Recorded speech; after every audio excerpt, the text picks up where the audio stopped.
ফুলবাড়িয়া থানা আমরা দাঁড়িপাল্লা মার্কায় ভোট দিব। আমরা জনগণের সবাই দাঁড়িপাল্লা ভোট চাই।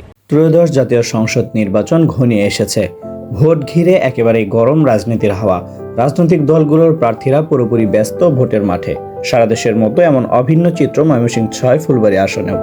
এই আসনে বিএনপি ও জামাতের মনোনীত প্রার্থীর মধ্যেই মূল প্রতিদ্বন্দ্বিতার আভাস মিলেছে। ভোটের সমীকরণে শক্ত অবস্থানে রয়েছেন জামাতের একক প্রার্থী জেলার নায়েবে আমির অধ্যক্ষ মোহাম্মদ কামরুল হাসান মিলন। দীর্ঘদিন ধরে ভোটের মাঠে চষে বেড়াচ্ছেন। তার হাত ধরেই প্রথমবারের মতো আসনটিতে জয়ের স্বপ্ন দেখছে জামাত। তবে জামাতে ইসলামের সঙ্গে তারুণ্য নির্ভর রাজনৈতিক দল জাতীয় নাগরিক পার্টি এনসিপির নির্বাচনী সমঝোতা হওয়ায় শেষ মুহূর্তে এখানে জোটের প্রার্থী পরিবর্তন নিয়ে কানাঘুষা চলছে। এনসিপির কেন্দ্রীয় যুগ্ম আহ্বায়ক অ্যাডভোকেট জাবেদ রাসিন এখানে প্রার্থী হতে পারেন এমন খবর ঘুরপাক খাচ্ছে। এ নিয়ে দর কষাকষি চলছে বলে জানিয়েছে বিভিন্ন সূত্র।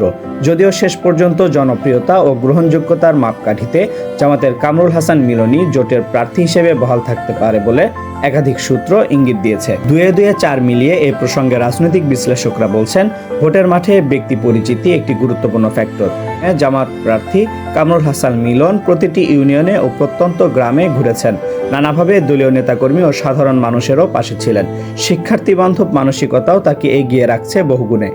গত ৫ আগস্টের ছাত্র জনতার গণ অভ্যুত্থানের পর তিনি স্থানীয় মসজিদ মাদ্রাসায় দান অনুদানের ব্যবস্থা করেছেন। তরুণ প্রজন্মকে খেলাধুলায় ফেরাতে উদ্যোগী হয়েছেন। শারীরিক ও মানসিক বিকাশে নিয়মিত খেলাধুলা আয়োজনের পাশাপাশি ইউনিয়নে ক্রীড়া সামগ্রী বিতরণ করেছেন।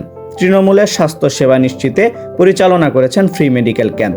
তীব্র শীতে শীতার্থের পাশে দাঁড়িয়ে মানবিকতা, ভালোবাসা ও মমত্ববোধের বহিঃপ্রকাশ ঘটিয়েছেন। জামাত বা জোটের প্রার্থী হিসেবে তিনি বহাল থাকলেই আসনটিতে বিএনপি ও জামাত প্রার্থীর মধ্যে হাড্ডাহাড্ডি লড়াইয়ের সম্ভাবনা দেখছে সাধারণ ভোটাররা।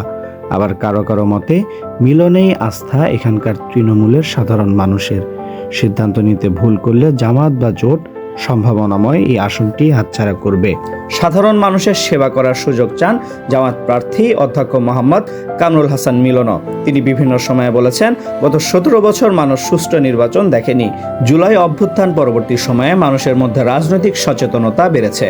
সাধারণ মানুষ বাংলাদেশে অবাধ, সুষ্ঠু ও প্রভাবমুক্ত একটি নির্বাচন দেখতে চায়।